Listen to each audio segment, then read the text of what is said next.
ఒక దొంగ అనమాట. అందులో మంచి దొంగ. ఆ మంచి దొంగకి సాహిత్యం అంటే కూడా అభిలాష. అలాంటి దొంగ మహారాష్ట్రలోని నేరళ్ అనే ఒక ఊరిలో దొంగతనం చేసి ఆ దొంగతనం చేసిన తర్వాత 2 రోజుల తర్వాత అటు వెళ్ళినట్టున్నాడు. మళ్ళీ ఖాళీగానే ఉంది, ఇంట్లో ఎవరు లేరు. మళ్ళీ దొంగతనానికి వెళ్ళాడు. కానీ ఈసారి మాత్రం అక్కడ ఆ ఇల్లు ఎవరిదో తెలుసుకొని ఒక కన్ఫెషన్ లెటర్ కూడా రాసి వెళ్ళాడట. ఎవరిది అంటే ఇది నారాయణన్ సార్ అని చెప్పేసి ఒక ప్రసిద్ధ మరాఠా రచయిత, కవిది. ఆయన చాలా చిన్న జీవితం నుంచి, అంటే ఫుట్పాత్ల మీద అంటారు చూడండి, అలా ఒక అనాథగా పెరిగి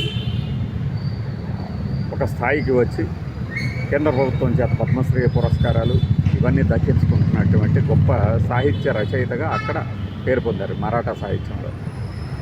ఆయన ఇల్లు అది. అయితే ఆయన 2010లోనే చనిపోయారు. ఆయనకు సంబంధించిన కుమార్తె, అల్లుడు అందులో నివాసం ఉంటున్నారు. వారు వేరే ఇంటికి, చుట్టాల ఇంటికి వెళదామని చెప్పేసి ఒక 10 రోజులు వెళ్ళిన సమయంలో జరిగిన సంఘటన అన్నమాట ఇది. అతను ఈ కవి గొప్ప తను తెలిసి ఉన్నవాడు అవటం చేత, అయ్యో ఇది మీ ఇల్లు అనుకోలేదండి, నన్ను క్షమించండి అని ఒక లెటర్ రాసి పెట్టి మరి అక్కడ దొంగిలించిన వస్తువులు అక్కడ పెట్టి వెళ్ళారంట. ఇది ఎలా తెలిసింది అంటే, తిరిగి ఆ దంపతులు ఆ ఇంటికి వచ్చిన తర్వాత చూస్తే ఆ లెటర్ ఉంది. అయితే కొన్ని వస్తువులు కింద పడి ఉండటం అవన్నీ గమనించి ముందు పోలీస్ స్టేషన్లో కంప్లైంట్ ఇస్తే వాళ్ళు ఆ క్లూస్ అన్నీ చూసిన తర్వాత అర్థం చేసుకొని ఈ విషయాన్ని బయట చెప్పడం జరిగింది. ఇది అంటే రవిగాంచనచో కవిగాంచును అంటారు కదా. అంటే సూర్యుడు వెళ్ళలేని ప్రదేశాల్లో కూడా కవి వెళ్ళగలడు, వాటిని చూడగలడు, దర్శించగలడు, రాయగలడు సాహిత్యం అని. అంటే వాళ్ళకంత శక్తి ఉందన్నమాట. ఆయన 2010లోనే చనిపోతే 14 ఏళ్ల తర్వాత కూడా ఈ రోజుల్లో కూడా సాహిత్యానికి విలువ ఉంది. దట్టు దొంగతనాలను వృత్తిగా ఎంచుకొని బతుకుతున్నటువంటి వాళ్ళలో కూడా అభిలాష ఉంది అని చాటి చెప్పిన సందర్భం అన్నమాట.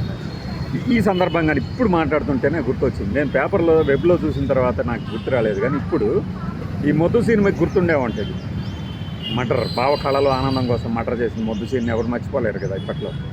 ఆ మొద్దు సీను గొల్లపూడి మారుతీరావు గారి నవలలన్నా సాహిత్యం అన్నా విపరీతమైన అభిమానం. ఆయన తన ఒక పుస్తకంలో రాసుకొచ్చాడు, జైల్లో శిక్ష అనుభవిస్తున్న ఈ మొద్దు సీను అనే వ్యక్తి నాకు రాసిన ఉత్తరము అని చెప్పేసి.